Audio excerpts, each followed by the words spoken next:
เจอเธอครั้งแรกอ้ายแอบมองใต้กระโปรงเฮ็ดให้อ้ายหลง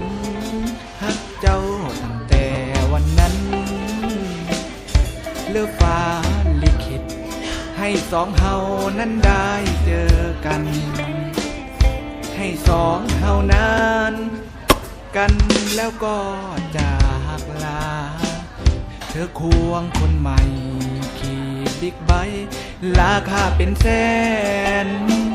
หน้าขาวแผ่นแบนกินเหล้าแดงตามผับตามบา